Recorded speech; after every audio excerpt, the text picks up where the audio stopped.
Hace unos días, a últimos del mes de diciembre, Lucía Parro Pantoja escribía un artículo en Diario Red sobre víctimas de primera y de segunda, las reglas no escritas de la memoria democrática, que estoy parcialmente de acuerdo. Paso a resumiros el artículo. Decía Lucía que la memoria democrática suele presentarse como un ejercicio de justicia hacia el pasado, una deuda pendiente que las sociedades democráticas tienen con quienes sufrieron la violencia de regímenes autoritarios. Pero no todas las víctimas del franquismo acceden al relato oficial ni lo hacen en igualdad de condiciones. Algunas son reconocidas, nombradas y reparadas, y otras permanecen en los márgenes, obligadas a justificar una y otra vez su condición de víctimas. La pregunta, por tanto, no es solo qué recordar, sino a quién se considera recordable, bajo qué condiciones y con qué límites. Continúa Lucía diciendo que la memoria democrática en España se ha articulado en torno a un eje central, que es la figura del represaliado, asesinado o desaparecido durante la Guerra Civil y la posguerra. El proceso de sumación de fosas comunes ha sido decisivo para romper silencios heredados y cuestionar el relato complaciente de la transición. Las fosas se han convertido en lugares de memoria, pero también en marcos narrativos desde los que se organiza el relato de la violencia franquista y que ha permitido dignificar a miles de víctimas y a sus familias. Y a continuación da una serie de reglas no escritas, que son con las que yo no estoy de acuerdo. Vamos a leer esas reglas no escritas según Lucía. La primera regla no escrita es: la violencia debe ser visible y reconocible. Las violencias que no dejan cadáveres ni fosas tienden a ocupar un lugar secundario en la memoria pública. Es el caso de la represión laboral, uno de los instrumentos fundamentales del franquismo para disciplinar políticamente a la sociedad. A diferencia de los presos políticos, muchos trabajadores represaliados no recuperaron plenamente sus derechos ni vieron reconocido el daño sufrido. La pérdida del empleo, la depuración profesional o la imposibilidad de volver a ejercer una profesión fueron consideradas violencias menores, reversibles o estrictamente administrativas. Esta jerarquización no fue inocente, implicó asumir que la violencia económica y profesional no merecía el mismo estatuto memorial que la violencia física. El resultado es que la represión laboral, aunque condicionó de forma irreversible miles de trayectorias vitales, ocupa hoy un lugar marginal en el relato público del franquismo. La segunda regla, continúa Lucía, es que la víctima no debe cuestionar el orden social dominante.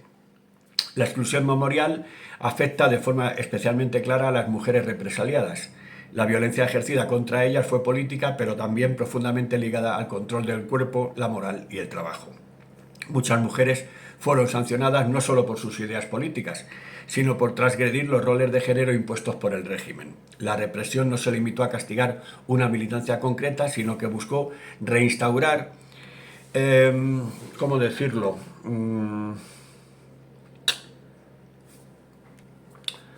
un orden social patriarcal mediante la exclusión laboral y la estigmatización.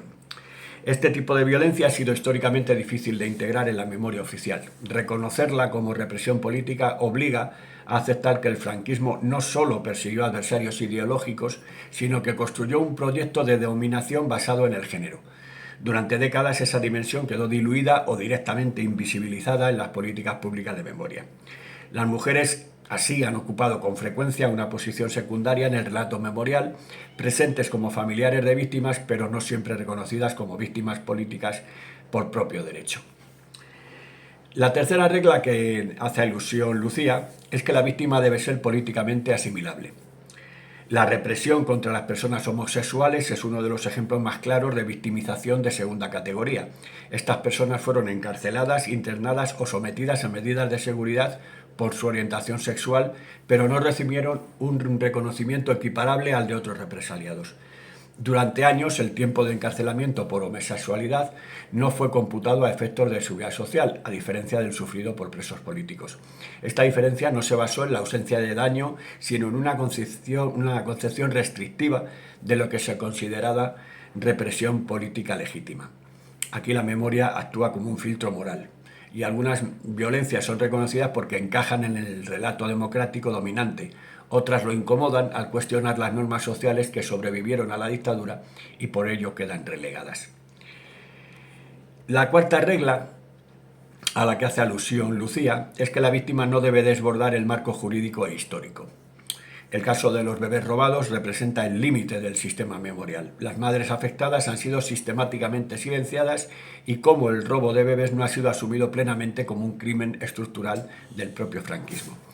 Este fenómeno no encaja fácilmente en los marcos clásicos de la memoria democrática. No tiene un periodo claramente cerrado, no se limita estrictamente a la dictadura y plantea continuidades incómodas entre franquismo y democracia. Reconocerlo como violencia política estructural obliga a repasar, a revisar responsabilidades institucionales prolongadas en el tiempo. Por eso estas víctimas siguen fuera del relato oficial, desbordan el marco en el que la memoria institucional se siente segura. La memoria democrática en España ha avanzado, pero lo ha hecho de forma selectiva. Ha reconocido con mayor claridad unas violencias que otras y ha priorizado ciertos relatos y ha dejado en segundo plano experiencias represivas que no encajaban en los marcos narrativos, jurídicos o políticos disponibles. Termina Lucía diciendo que no se trata de un olvido casual ni de una simple falta de tiempo, es el resultado de reglas no escritas que determinan qué víctimas son asumibles y cuáles resultan incómodas. Mientras esas reglas sigan operando, seguirá habiendo víctimas de primera, de segunda, incluso de tercera, y mientras eso ocurra, la memoria democrática seguirá siendo un campo de disputa política más que un espacio de justicia plena. Bien, hasta ahí el artículo de Lucía. Buen artículo. Pero yo no estoy de acuerdo, muy de acuerdo, para nada, en esta jerarquización de las víctimas de la dictadura, porque la verdadera regla no escrita de la memoria ha sido siempre la diferencia entre víctimas de la dictadura, incluidas las de la transición, y víctimas de la guerra civil del lado fascista. Unas todavía ninguneadas pese a 2 leyes de memoria que apenas se cumplen y que probablemente sean derogadas cuando la extrema derecha y la derecha extrema alcancen el poder y el gobierno. Y las otras reconocidas, reparadas y homenajeadas con multitud de monumentos fascistas de exaltación entre los que destaca Cuelgamuros. De todos es sabido los tratos de favor para esas familias de víctimas franquistas, incluso de las víctimas de ETA. Homenajes de Estado, monumentos, memoriales, placas en iglesias, despachos de loterías, quinielas, estancos, gasolineras, puestos de trabajo, incluso los propios partidos políticos. Mientras que a los familiares de los republicanos se les pagó con el olvido y el desprecio más absoluto. Otro golpe bajo a los demócratas. Solo se les reconoce hipócritamente fuera de nuestras fronteras. Pero ponernos a establecer diferencias de trato y protagonismo en la enorme casuística criminal de la dictadura hace un flaco favor al movimiento memorialista cuando ningún grupo de víctimas, desde los asesinados y desaparecidos hasta las víctimas de la pederastia de la Iglesia franquista, han tenido ni reconocimiento ni reparación.